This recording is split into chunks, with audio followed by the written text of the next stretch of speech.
Olá, minha gente, bom dia. Prepare-se para a melhor segunda-feira da sua vida. Eu continuo falando sobre 30 dias para conhecer Jesus. E o tema de hoje é Conhecendo Jesus na Tempestade. A Bíblia diz no Evangelho de Mateus, capítulo 14, o verso 22, que logo em seguida, quando Jesus multiplicou os pães e os peixes para alimentar 30 mil pessoas, em cerca de 30 mil pessoas, ele ordena aos discípulos que atravessassem para o outro mar, mas atravessassem sem a presença de Jesus. No meio do mar da Galileia, eles enfrentam uma tempestade, o barco quase afundando, Jesus aparece, eles confundem Jesus com um fantasma. Pedro diz: se tu és o Cristo, manda-me ir a ti, de fato sobrevoando ou até mesmo flutuando sobre as águas. E Jesus diz: vem, Pedro vai, e ele olha para a força do vento, olha para o sentido da tempestade e começa a naufragar, pede a ajuda de Jesus e Jesus o ajuda.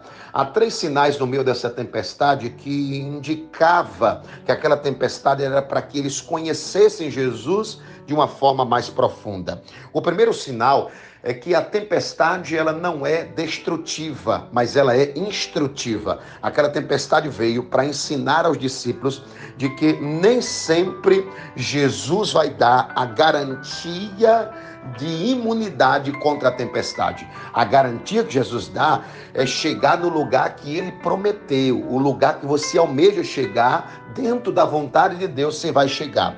Mas no meio do percurso existem tempestades, existem ventos contrários, oposição. O segundo sinal que mostra que aquela tempestade era para eles conhecerem Jesus na profundidade é que Jesus mostrou que aquela tempestade veio para revelar a eles a identidade verdadeira de Jesus fora do território, fora do ambiente terreno. Eles estavam acostumados a ver Jesus curar enfermos, a ver Jesus resolver problemas em terra, mas eles não estavam ainda habilitados a ver Jesus dominando a natureza, dominando a água, dominando sobre a água. Então aquela tempestade mostrou para os discípulos uma identidade de Jesus que eles ainda não conheciam. A identidade de poder para flutuar, a identidade de poder para acalmar o vento e acalmar a tempestade. E o terceiro e último sinal, Jesus mostrou para eles, através daquela tempestade, que ele tem poder para fazer o que não crê, fazer algo que jamais faria. Eu vou repetir, a tempestade vem para que você acredite que você pode fazer algo que você não acredita que você é capaz. Pedro não acreditava que ele era capaz de flutuar. Então ele desafia Jesus: se tu és o Cristo, ordena-me que flutue. Então Jesus diz: vem, e ele começa a andar. Mas quando ele começa a andar, ele tira os olhos de Jesus, volta os olhos para o vento, para a tempestade, e então começa a afundar. Você precisa entender que essa tempestade que você está passando, ela não é para você naufragar. No meio da tempestade, nós vivemos algumas experiências, que eu chamo isso de experiências temporais. Por que são experiências temporais? Porque são experiências que você vive no período da crise. Elas acontecem só nesse período.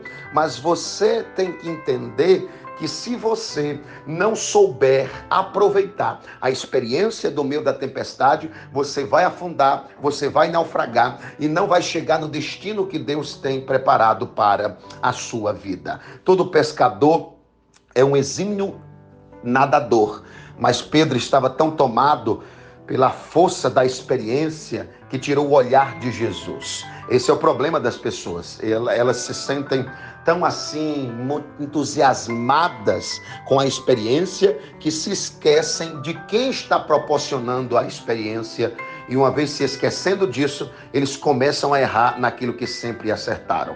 Jesus socorreu Pedro, levou ele de volta para o barco, acalmou a tempestade, ordenou que os ventos parassem, levou os discípulos à outra margem e ensinou a eles Eu me ausentei para vocês usar a autoridade, mas vocês não usaram, eu me aproximei. Vocês precisam entender que a tempestade vem não para matar, mas para vocês aprender a lidar com elas. Eu quero que você repita comigo esta oração, diga: Senhor Jesus, eu me arrependo por ter duvidado do teu poder.